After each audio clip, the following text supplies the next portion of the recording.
ये कहानी काल्पनिक है, तो इसे मनोरंजन के रूप से देखें। मेरा नाम सुभाष है। मेरे साथ एक ऐसी घटना घटी थी जिसे मैं कभी भूल नहीं सकता। इस घटना को 17 साल बीत गए हैं, पर इसकी याद अब भी ताज़ा है। साल 2007, जुलाई, उत्तर प्रदेश। इस समय मैं अपने कॉलेज में पढ़ रहा था। हमारी कॉलेज की 1 महीने की छुट्टी हुई, जिसमें हमें एक प्रोजेक्ट बनाने को बोला गया। प्रोजेक्ट हमें किसी जगह के बारे में बनाना था। मेरे साथ 5 दोस्तों ने मिलकर एक ग्रुप बनाया, जिसमें नेहा, गौरव, जावेद, अंशुमन और कृतिका थे। हम 6 दोस्त जगह ढूंढने लगे जिस पर हम अपना प्रोजेक्ट बनाने वाले थे। 2 दिन तक ढूंढने के बाद हमें कुछ जगहें मिली, जिसमें से हमने एक जगह को फाइनल किया। जगह थी यूपी के गांव के पास मौजूद सड़क की। सड़क जंगल के किनारे मौजूद था, जिसे गांव के लोगों ने ठंडी सड़क नाम दिया था। ठंडी सड़क के पीछे एक इतिहास था, एक डरावना इतिहास। हमने इसी जगह पर प्रोजेक्ट बनाना था, तो हम निकल गए ठंडी सड़क की तरफ। ठंडी सड़क की कहानी ये थी कि इस जगह रात में कोई नहीं आता था, क्योंकि जो भी यहाँ गया वो कभी ज़िंदा नहीं लौटा। हम सभी गांव पहुँचे और वहाँ के लोगों से ठंडी सड़क के बारे में पूछने लगे, लेकिन जिस किसी से भी हमने ठंडी सड़क का जिक्र किया तो वो तुरंत ही हमें अनदेखा करके आगे चला जाता। हमें ये भी नहीं पता था कि ठंडी सड़क है कहाँ। थोड़ी देर तक चलने के बाद हमें एक बोर्ड दिखा, जिस पर हिंदी में लिखा था, रात के समय आना वर्जित है। बोर्ड को देखकर ही समझ आ रहा था कि हमारे सामने जो सड़क जा रही थी वही ठंडी सड़क है। अभी सुबह के 11 बज रहे थे, इसलिए हम सभी ने इसके आसपास के इलाके को देखना शुरू कर दिया। रास्ता सुनसान और वाकई देखने में डरावना था। मैं और अंशुमन जंगल में देख रहे थे। कृतिका, नेहा और जावेद सड़क को देख रहे थे। गौरव हम सभी से अलग था, पर कैंप लगाने के लिए जगह ढूंढ रहा था, जहां आज हम रात में रुकने वाले थे। जब मैं और अंशुमन जंगल में थे तो एक बार मुझे किसी ने पीछे से धक्का मारा। मैंने पीछे मुड़कर देखा तो कोई नहीं था। अंशुमन भी जब चल रहा था तो वो एकदम से चिल्ला पड़ा। मैंने पूछा तो उसने बताया कि उसके पैर को किसी ने पकड़ लिया था और वो गिरने वाला था। उसकी बात मैंने सुनी तो मुझे भी यहाँ किसी के होने का एहसास हो रहा था। मैंने अंशुमन को बोला, भाई यहाँ से निकलते हैं, ये जगह सही में डरावनी लग रही है। अंशुमन मान गया और हम दोनों जंगल से बाहर आ गए। यहाँ गौरव जगह ढूंढ चुका था और अब इस जगह की फ़ोटो ले रहा था, लेकिन एक जगह उसके कैमरा में एक भयानक सा बच्चा आ गया और गायब हो गया। गौरव ने फ़ोटो देखी तो उसमें कोई नहीं था, पर उसी टाइम उसका लेंस अपने आप ही टूट गया। गौरव फिर वापस आ गया और हम सभी को बुलाया।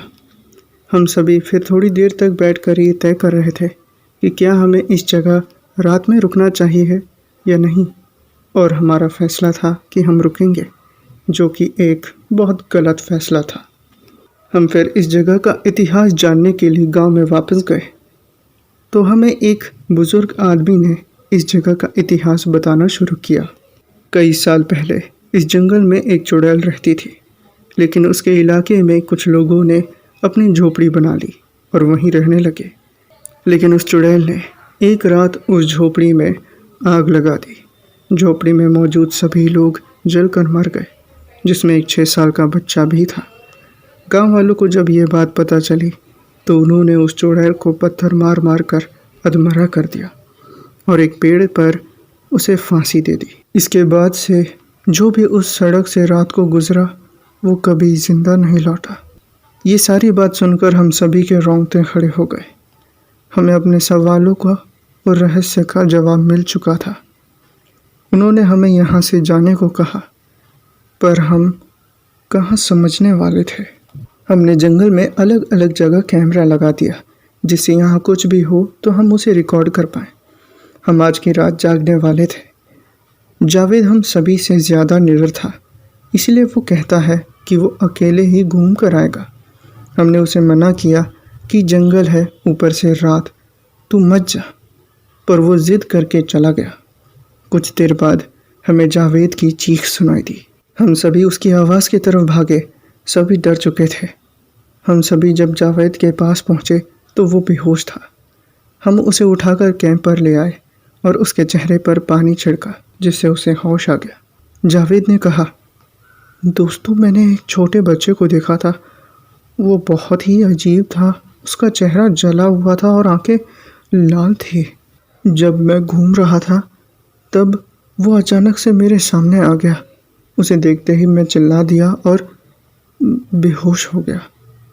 जावेद की बात ख़त्म हुई तब मैंने पूछा, अरे ये नेहा कहाँ गई? हम सभी नेहा को ढूंढने लगे। हम सभी उसे ढूंढते ढूंढते थक गए, लेकिन नेहा नहीं मिली।